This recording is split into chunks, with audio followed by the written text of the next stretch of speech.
Hello दोस्तों, मैं अरमान आप सभी की इस नए वीडियो में स्वागत करता हूं। आज की इस नए वीडियो में SCERT क्लास 8 हमारी दुनिया का अध्याय नंबर 1 का खंड ग और घ हम लोग रिवीजन करेंगे, जो BPSC शिक्षक भर्ती के लिए काफ़ी ज़्यादा इम्पोर्टेंट होगा। इसमें हम लोग जल संसाधन एवं वन संसाधन की सभी महत्वपूर्ण नोट्स को एक बार रिवीजन करेंगे एक बेहतरीन वीडियो के माध्यम से। आइए इसमें सबसे पहले हम समझते हैं कि जल संसाधन है क्या। तो संसाधन का मतलब होता है कि पृथ्वी पर वे सभी वस्तुएं जो हमारी आवश्यकताओं को पूरा करता है उन्हें हम संसाधन के नाम से जानते हैं। तो ये मैंने पहला अध्याय में पढ़ा दिया है। अगर आप नहीं रिवीजन किए हैं तो एक बार प्लेलिस्ट में वीडियो है, वहाँ से जाकर रिवीजन कर सकते हैं। यदि आपको इसका नोट्स चाहिए तो आप टेलीग्राम में जुड़कर वहाँ से डाउनलोड कर सकते हैं। आइए यहाँ पे जल संसाधन क्या है। जल प्रकृति की अमूल्य देन है। जल एक हमारा प्राकृतिक संसाधन का उदाहरण है। वैज्ञानिक दृष्टि से हाइड्रोजन के 2 अणु और ऑक्सीजन के 1 अणु से मिलकर जल का निर्माण होता है। इसका रासायनिक सूत्र हो गया हमारा H2O। तो इसमें देखिए बोल रहा है कि हाइड्रोजन के 2 अणु यहाँ पे दिखाई दे रहा है, ये 2 अणु और ऑक्सीजन के यहाँ पे 1 अणु है। वही अणु से मिलकर ये जल का निर्माण हुआ है। यह जल तरल, गैस एवं ठोस तीनों अवस्था में पाया जाता है। पृथ्वी के अलावा किसी भी ग्रह पर जल नहीं पाया जाता है। इस जल का पृथ्वी पर सबसे बड़ा भंडार महासागरों में है। अगला हमारा है कि विभिन्न महासागरों में जल की मात्रा क्या है, इसको देखते हैं। तो विभिन्न महासागरों में जल की मात्रा प्रशांत महासागर में 49.9% है। अटलांटिक महासागर में 25.7% है। हिंद महासागर में 20.5%, आर्कटिक महासागर में 3.9% में है। तो यहाँ से प्रश्न पूछेगा निम्नलिखित में से किन महासागरों में जल की मात्रा सबसे कम है। तो यहाँ पे ध्यान दीजिएगा, हमारा आर्कटिक महासागर है। सबसे अधिक किसमें है तो प्रशांत महासागर में जल की मात्रा है। इसी आधार पर अगला टॉपिक हमारा महासागरों का जल नमकीन या खारा होता है। नमकीन या खारा होता है स्थलीय भाग पर पाए जाने वाले मीठे जल का ही हम सभी अपने दैनिक जीवन में उपयोग करते हैं, जिसकी मात्रा 0.68% है। बहुत कम मात्रा है, उन्हीं से हम लोग उपयोग करते हैं सारी चीज़, जैसे कि नहाना, खाना बनाना, सब कुछ करना, यानी सब चीज़ उसी से हम लोग करते हैं। अगला हमारा टॉपिक है जल चक्र। जल चक्र क्या है? यह एक ऐसा चक्र है जिसमें महासागरों का जल वाष्पीकृत होकर वायुमंडल में जाता है। वहाँ बादल का निर्माण कर वर्षा जल के रूप में धरती पर आ जाता है। यह जल बहकर पुनः महासागरों में चला जाता है और फिर से वाष्पन और बादल का निर्माण होता है, जिसके पश्चात वर्षा की क्रिया होती है। तो यही जो क्रिया हो रहा है यह जो है हमारा जल चक्र कहलाता है। यहाँ आप चित्र के माध्यम से देख सकते हैं। यहाँ पे महासागरों में जल है, सूर्य के प्रकाश यहाँ पे आया, सूर्य के प्रकाश आने से ये जल जो है वाष्प के रूप में बदला, वाष्पीकृत हो गया। अब यहाँ से जो है बादल का निर्माण कर लिया और बादल का निर्माण जो है हवा के माध्यम से यहाँ पे आ गया। अब वायु में दबाव पड़ने के कारण ये पृथ्वी पर जो है बूंदे बूंदे के रूप में बरसना, ये क्या कहलाता है हमारा वर्षा कहलाता है। तो ये जो पूरी प्रक्रिया हो रही है इसी को हम लोग जल चक्र के नाम से जानते हैं। अगला हमारा है जल का वितरण। जल का वितरण क्या है? पृथ्वी पर उपलब्ध जल के कुल आयतन का 97% हिस्सा महासागरों में पाया जाता है। 2% जल बर्फ के चादरों के रूप में पाया जाता है। मात्र 2% जो आपका जल है बर्फ के चादरों के रूप में पाया जाता है। मात्र 1% जल नदियों, झीलों, तालाबों एवं भूमि के नीचे पाया जाता है। इसी आधार पर अगला टॉपिक हमारा पृथ्वी पर जल की अधिकता के कारण इसे हम लोग नीला ग्रह के नाम से जानते हैं। यहाँ पे जल की मात्रा काफ़ी अधिक है, यानी कि आपको पता है कि 29% भाग पर स्थल है और आपके 71% भाग पर पूरे ही पूरे पानी है। तो पृथ्वी पर अधिक पानी होने के कारण प्रकाश का प्रवर्तन अधिक होता है। इस कारण से जो हमारा पृथ्वी जो है नीला नजर आता है, इसलिए हम इसे नीला ग्रह के नाम से भी जानते हैं। पृथ्वी के उत्तरी गोलार्ध को स्थलीय गोलार्ध कहा गया है। यहाँ से प्रश्न पूछा जा चुका है कि पृथ्वी के किस गोलार्ध को स्थलीय गोलार्ध के नाम से जानते हैं, तो उत्तरी गोलार्ध को स्थलीय गोलार्ध तथा दक्षिणी गोलार्ध को जलीय गोलार्ध कहते हैं। काफ़ी ज़्यादा ये इंपॉर्टेंट फैक्ट है। भारत में जल संसाधन का वितरण काफ़ी असमान है। भारत में विश्व की लगभग 16% जनसंख्या निवास करती है, जिसके लिए विश्व का लगभग 4% स्वच्छ जल ही उपलब्ध है। ये काफ़ी हमारे लिए जो है बात ये महत्वपूर्ण है। अगला हमारा है, हमारे देश में नदियों का जाल है। हमारे देश में नदियों का जाल है। इसमें ब्रह्मपुत्र नदी का वार्षिक जल प्रवाह सर्वाधिक है। सबसे अधिक जल प्रवाह किसमें होता है, तो ब्रह्मपुत्र नदी में होता है। जल संकट क्या है, इसको समझते हैं। जल एक नवीकरणीय संसाधन है। नवीकरणीय मतलब कि फिर से समाप्त होने के बाद इन्हें पुनः प्राप्त किया जा सकता है, उन्हें नवीकरणीय संसाधन कहते हैं। इसका नवीकरण यानी कि जल चक्र द्वारा प्राकृतिक में स्वतः होता रहता है। प्रति व्यक्ति को उसके दिनचर्या के उपयोग में जल की मात्रा कम होना जल संकट कहलाता है। जल प्रदूषण क्या है, तो जल के स्वाभाविक एवं प्राकृतिक गुणों में अंतर या जल में अवांछित पदार्थों का मिल जाना जो जीवन के लिए हानिकारक है, उसे जल प्रदूषण कहते हैं। जल प्रदूषण के निम्न स्रोत कौन कौन से हैं, तो घरेलू कूड़ा कचरा, अगला हमारा है कि औद्योगिक अपशिष्ट पदार्थ, नगरीय क्षेत्रों में दूषित जल, परिवहन एवं यातायात की दुर्घटनाएं, ये सभी हमारे लिए क्या हैं, तो जल प्रदूषण के स्रोत हैं। इसी आधार पर जल संरक्षण हेतु निम्न कार्य हमें करना चाहिए। वर्षा जल का संग्रहण का तकनीक करना चाहिए। छत का वर्षा जल संग्रहित करना चाहिए। जल का समुचित उपयोग करना चाहिए। जल को प्रदूषित होने से बचाना चाहिए। जल को पुनः चक्रण तकनीक से अपनाना चाहिए। सिंचाई का आधुनिक तकनीक का उपयोग अपनाना चाहिए। जल संरक्षण को महत्व को सबको बताना चाहिए कि जल हमारे लिए काफ़ी उपयोगी है। अगला हमारा ही है वन लिनियर कि पृथ्वी का कितने प्रतिशत भाग पर स्थल है, तो मात्र 29% भाग पर स्थल है। विश्व में सघन जनसंख्या मैदानों में पाई जाती है। भारत में भूमि उपयोग संबंधित आंकड़े कौन रखता है, तो भू राजस्व विभाग रखता है। भूमि उपयोग के कुल कितने प्रमुख वर्ग हैं, तो 5 वर्ग हैं। मृदा का कुल कितने स्तर हैं, तो 4 स्तर है। इसी आधार पर हमारा है समोच्चरेखीय खेती करने का उपाय मृदा अपरदन रोकने का कार्य है।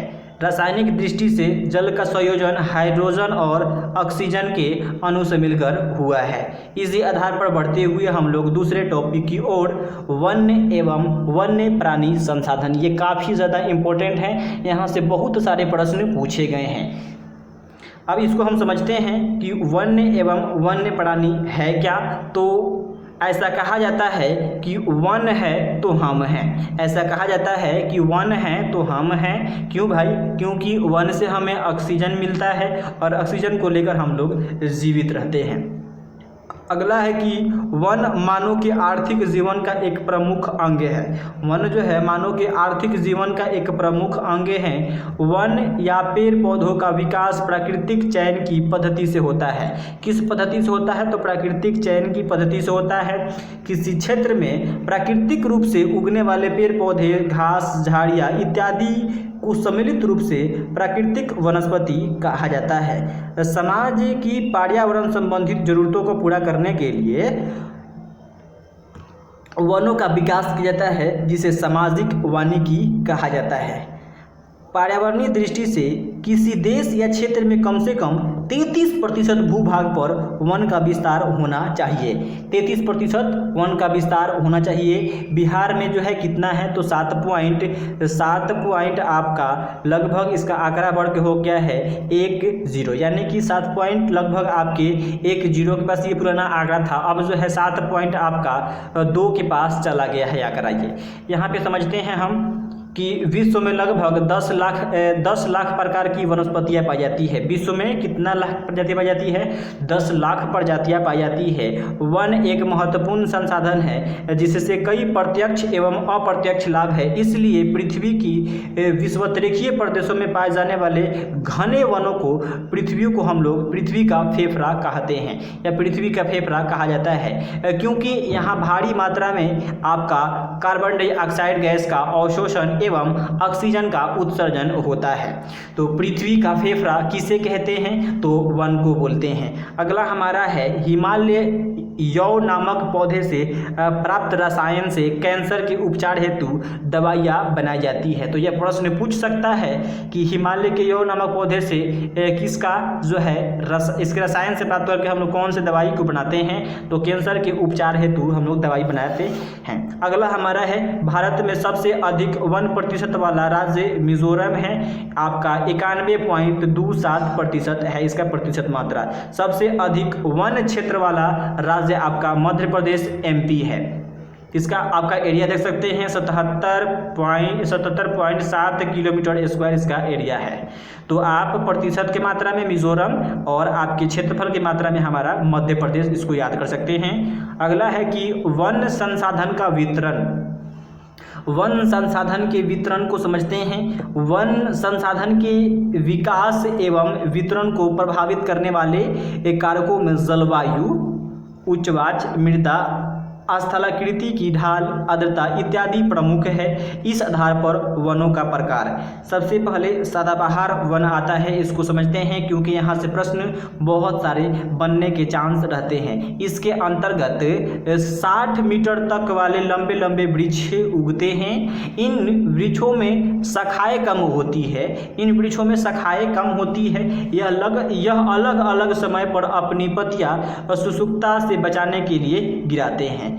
यह वन एक साथ वनों को पत्ता यानी कि अपना पत्ता रहित नहीं करते, एक साथ पत्ता को नहीं गिराते हैं, इसलिए इसे हम लोग सदाबहार वन के नाम से जानते हैं। अमेज़न दक्षिण अमेरिका में इन वनों को सेल्वा कहा जाता है। इन वनों को सेल्वा के नाम से जानते हैं। तो यहाँ से प्रश्न पूछ सकता है कि सदाबहार वन को दक्षिण अमेरिका में किस नाम से जानते हैं? तो सेल्वा के नाम से जानते हैं।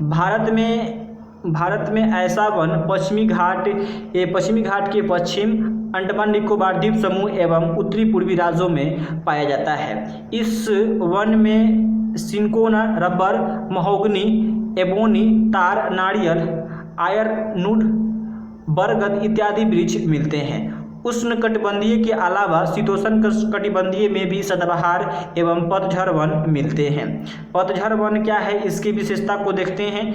तो यह वन 100 से 200 सेंटीमीटर वर्षा वाले क्षेत्रों में पाया जाता है। तो यहाँ से पूछ सकता है कि पतझड़ वन में कितने वर्षा की मात्रा होती है? तो 100 से 200 सेंटीमीटर। ग्रीष्म ऋतु के पहले शुष्कता से बचने के लिए वन के वृक्ष अपने पत्ते गिरा देते हैं, जिससे सारा वन एक साथ पत्ता रहित हो जाता है। इस कारण इसे पतझड़ वन कहा जाता है। इस प्रकार का वन पश्चिमी घाट के पूर्वी ढाल, बिहार के यूपी, झारखंड, उड़ीसा, MP, कर्नाटक, छत्तीसगढ़ राज्यों में मिलते हैं। यहाँ सागवान, साल, रोजवुड, चंदन, शीशम, शहतूत इत्यादि वृक्ष मिलता है। इसी प्रकार अगला पेज में हमारा शंकुधारी वन, ये क्या है? यह भारत में हिमालय पर्वत एवं दक्षिण भारत के पर्वतीय के अधिक ऊंचाई वाले भागों में मिलते हैं। ऊंचाई के कारण निचले इलाकों में पतझड़ वन, इसके ऊपर उष्ण सदाबहार वन तथा सबसे ऊपर अल्पाइन का वनस्पतियाँ मिलती हैं। जवाड़िया वन का विकास देश के डेल्टाई प्रदेशों में हुआ है। ये काफ़ी ज़्यादा इंपॉर्टेंट है क्योंकि यहाँ से प्रश्न बन चुका है कि जवाड़िया वन का विकास देश के किस क्षेत्र में होता है? तो डेल्टाई प्रदेशों में हुआ है। पूर्वी तटीय भाग में जवाड़िया वन मिलते हैं। यहाँ सुंदरी जैसे कि मैग्रू दलदली वृक्ष की प्रधानता है। मिस्र वन शीतोष्ण कटिबंधीय के पूर्वी तटीय भाग में पाया जाता है। इसी आधार पर अगला पेज में चलते हुए हम लोग अगला पेज में है कि वनों की उपयोगिता क्या है?